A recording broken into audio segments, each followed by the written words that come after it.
Music industry is a fucking scam. Let's figure out why Killa feels like this. Another seasoned veteran. My top 5 favorite artists of all time. And I say favorite, like I said, I'm saying favorite. I ain't saying best or none of that shit. This is my favorite. You got your own favorites. Don't come at me for my favorites. Let's listen to what Killa had to say. Music industry, fucking scam.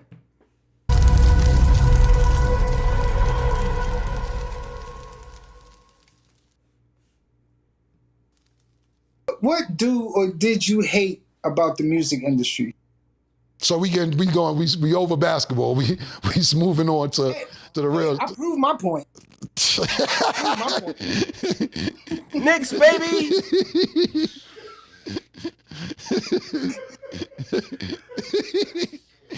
Knicks, baby. Man. Knicks, save all this shit right here, man. And put the date at the bottom too. What did I hate? We gotta ask the question again. I said, what did or do you hate about the music industry? Even from then till now. It don't matter. Damn, that's a great question. I never really hated the music industry, to be totally honest with you.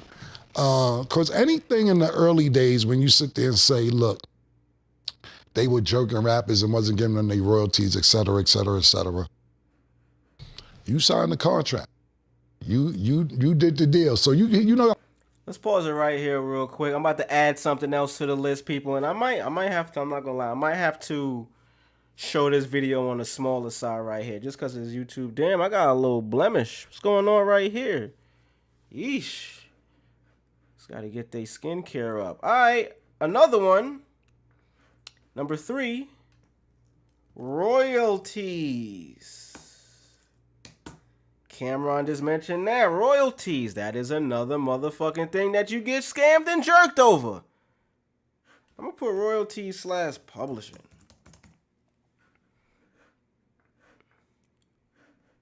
You hear old rappers like, yo, man, I ain't get my royalties. They ain't pay me to do this. They ain't pay me to do that. Da, da, da, da. So some rappers would be like, yo, and don't get me wrong, I still go collect royalties and check up on my shit, whether it's with Sony or Def Jam or anything else. So you got rappers who'll be like, yo, that's fucked up. There's robbing niggas. And they was getting over on niggas. You right. Not you, just people who say that in general. That's why Jay-Z came up with that line, I'm getting back for what they did to the Cold Crush. People, I used that line in one of my captions on social media. And somebody's like, Cam, that's a Jay-Z line you're using. That's a Jay-Z line you use. And I'm like, duh, no. But do y'all get what he's saying? I'm overcharging niggas for what they did to the Cold Crush. Where the music, where somebody's saying something, where they're coming from when they say it. So for the ignorant niggas that was in my comments saying, Kim, you just quoting Jay-Z. What Jay-Z meant was he's getting the money back that he's making at the time he made that song for the older generation before him robbing the artists that were up and coming. And one of the groups were the Cold Crush brothers. So that was what he was talking about when I quoted him in one of my. The Cold Crush brothers. Let's do a little bit of history, man. The Cold Crush, bro. Niggas been getting jerked and scammed for years, bro. It's not just now. But history always repeats itself, bro. Like, history... I ain't gonna lie. My system can't handle all this shit. So let me... bear with me, y'all, as I try to get this shit right. Here we go. Cold Crush brothers. You know what I'm saying? Originators, Bronx, New York, B, like, for real, for real. Let's go, let's do the history. These niggas got jerked so much, pause, Tough City Records. Let's do some history, man, let's do some history. Let's do some history. I'm not gonna lie. It was wishful thinking. We're gonna open up that list afterward. We're gonna do the list and we're gonna open it up after. Cause my computer said, nope, nigga. You know what? I'm gonna do it on my phone and we're gonna pull it up later so y'all can see. But the Cold Crush brothers, I'll do it for my phone so we can keep going. Music industry is a scam. Let me tell you guys why it's a fucking scam. So many reasons. So many. So, you know, the Cold Crush hip-hop group formed in 1978 in the Bronx. early days of, you know what I'm saying, funk, before hip hop. Cold Crush Brothers formed as a group in 1978. DJ Tony Tone was originally a member of the Brothers Disco featuring DJ Breakout, DJ Baron, and the original Funky 4MCs. Featuring the first female MC, Sharrock, KK, Rockwell, Keith, and Raheem, who later joined Grandmaster Flash and the Furious Five.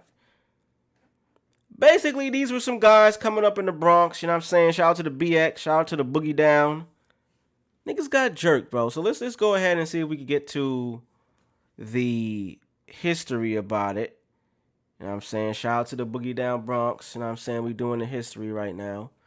Legacy.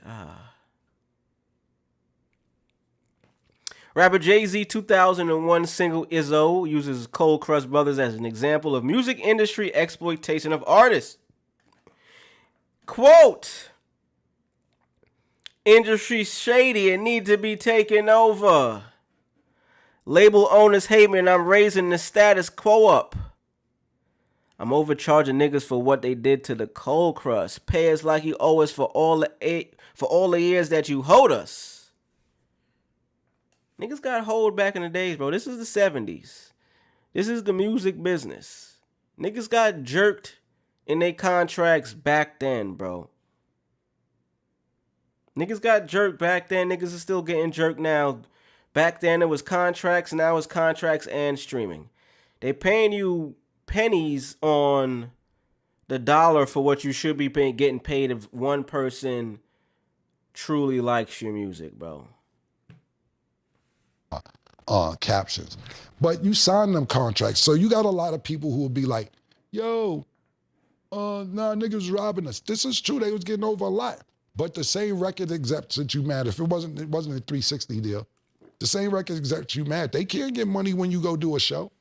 When you go out on the weekends and make money on the weekends and doing your show, it trickles down every way possible to get money. When you going to do merch and make your own shirts and everything, they don't get money from the merch. They pushing you to make you a superstar. It's your job to branch off and do something else and make sure the money comes in. Now, as time goes along and we get more technology, so to speak, even before the technology, my personal opinion, you know, you had people getting joint venture deals. Joint venture deals are 50-50 deals.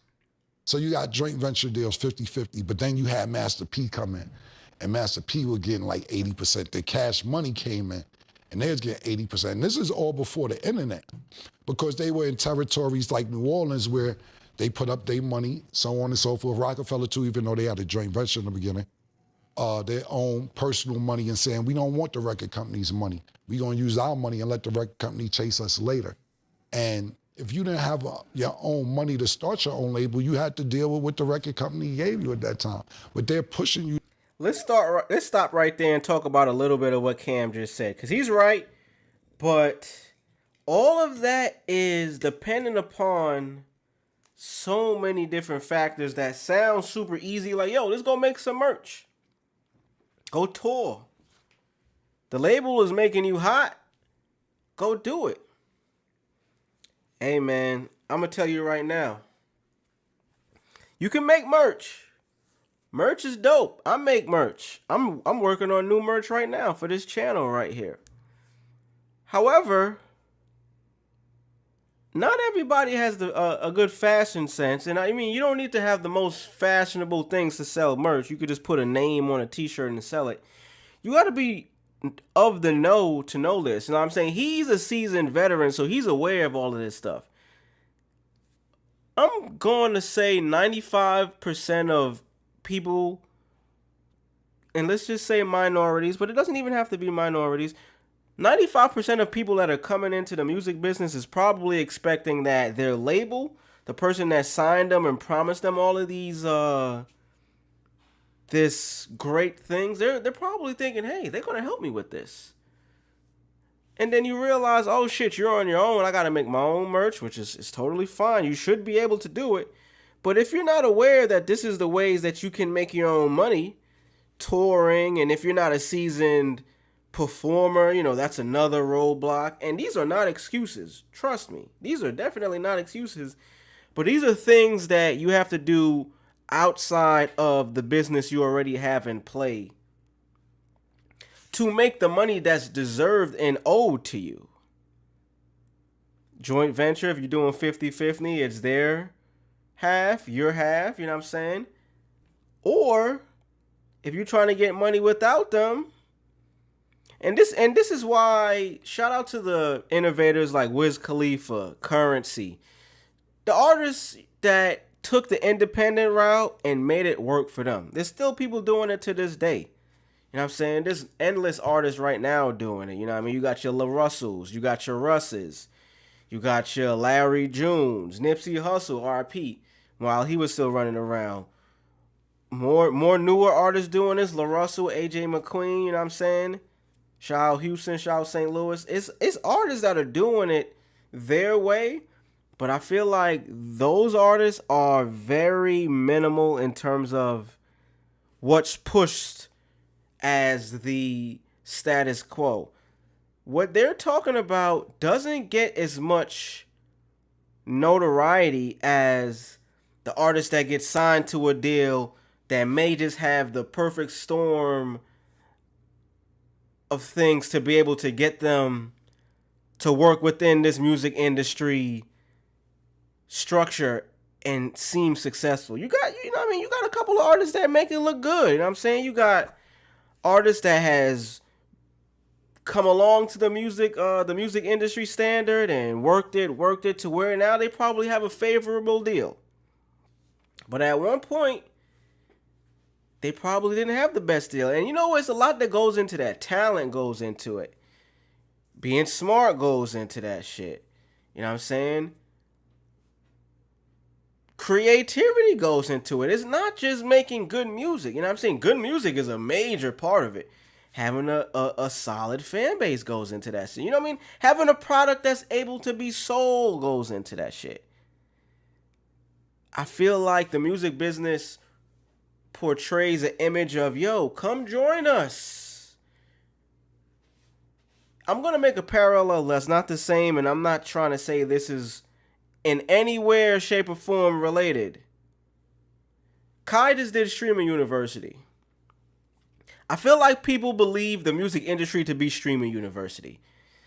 Kai's goal of doing that was to bring larger and smaller streamers together so that everybody can share an equal space and build, and the smaller streamers can learn from the larger streamers and everybody succeed. I think the naive and probably not as naive in definition, but probably just not knowing better. That's what naive means anyway. But there's people that probably get signed and sign deals that think, oh shit, these people they really like me. They're going to help me out. They believe in me. They trust me. They think I'm dope. They're going to save me. Not realizing there's fucking 50 more views that they interviewed, that they done talked to this week. And you're just one of the ones they sold. They're hoping you are successful, but if you aren't, they're just writing off your contract, leaving you in debt, but it means nothing to them. The music industry is a scam. You to be a superstar, so they're going to collect the majority of the money at the time. And it's your job to figure out how to sustain money, budget your money, or spin off into doing something else. Nowadays, it shouldn't be nothing really to be mad about, because it's so much technology. You don't need a record company. You know how many people come up to me and be like, yo, Cam, I want a deal. I want to get a deal. I want to get the deal. All these record companies now it's look at metrics and your analytics. And they say, how many YouTube views do you have? How many Facebook friends do you have? How many Twitter followers? How many Instagram followers? Snapchat followers? TikTok followers? They have a metric system. So if you don't have a lot of views on YouTube, or you don't have a lot of followers or a lot of friends on Facebook, etc., they don't want to fuck with you, because now all they're going to do is go to your numbers. But if you got big numbers, they're going to fuck with you. But then if you figured out how to monetize your music, you may not even need them. God bless the day. I seen an interview, and I'm just speaking from somebody underneath me, and not underneath me in a bad way. I'm talking about later on doing music. So when I say somebody who came on later in life that was successful doing music, I seen an interview with Young Dolph, God bless the dead, saying he turned down $22 million because a record company offered him that, but he figured out how to monetize his own music to where he could turn down that money and say, I'm making $15, $16 million a year. I'm just estimating. I don't know how much he was making. They only give me a number 5. I can figure out how to make that other 5 back. I remember, God bless the dead, another rapper, Mac Miller. That was my man too. And he like, yo, a record company want to sign me, Cam, for $10 million. I'm like, yo, I'm going on tour right now. I'm gonna make $7 million when I get off tour. Why would I sign to a record company for $10 million? He said, only way I'm gonna sign with a record company is they give me the Michael Jackson deal. Give me $50 million, I'll think about it. He said this in my house, in my studio, in my house. So people who get R.I.P. Mac Miller, man. Let's give an air horn and clap it up for that right there, man. Fuck. Let's clap it up for that. Lick a shot for Big Papa and Heaven and Mac Miller up there.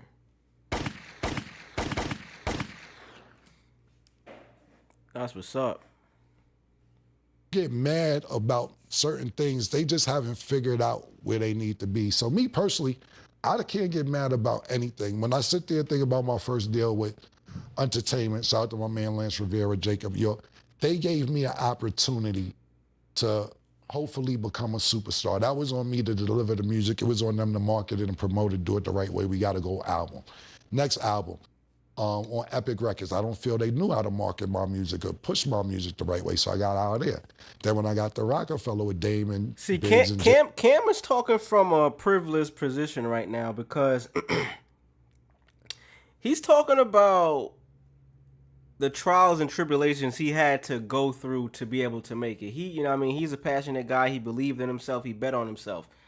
Not everybody has that opportunity to have more than one shot, bro. Like, not many people have that opportunity to have more than one shot because their talent may not be there.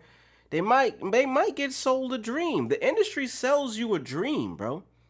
Majority of these labels will sell you a dream. And if you're not aware enough to be self-aware enough to know, like, hey, man, all right, I know my level of talent, my capability, what I can provide, what I can do. Cam is talking from a position, he said, yo, his first one, it went gold, you know what I'm saying? Confessions of, what's his first joint? Confessions of Fire? I mean, I gotta, now I don't even know my fucking favorite niggas' albums. Fuck is this shit called, bro?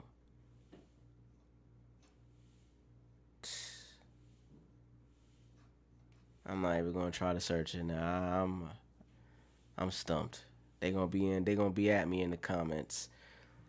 Either way, he said after that he went to a label where they didn't know how to market him. That's important because what if this is your first opportunity? If it's your first label and they don't know how to market you, bro, you're stuck. And then you're feeling discouraged because you're like, yo, damn, I signed to this deal, to this label, thinking they were going to take me over the top. This is my first time doing this shit. If it don't work, bro, I can see how you could get super discouraged and be like, yo, fuck. And now you in debt? Thousands, tens of thousands, hundreds of thousands of dollars to this label that's not helping you? It's like, fuck, bro.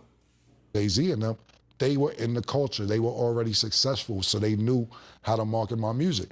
What did I do? Now I know that I'm with somebody who's successful, who knows how to market music, who knows how to promote it. Great. I know all my job is to make the music. But my next thing is start my label. Bring my niggas on. Let's start the Diplomats. Yo, let's get the Clover line going. Because Cam is going to be all right if Cam keep doing what he doing. Now I have to bring it into the next forefront because Cam ain't gonna be rapping forever. That wasn't what I want to do forever. What I want to do is bring my niggas in, let them get popping, and I could fall back and start doing other shit and make money with them niggas. I've never really been mad at it. It's just me personally.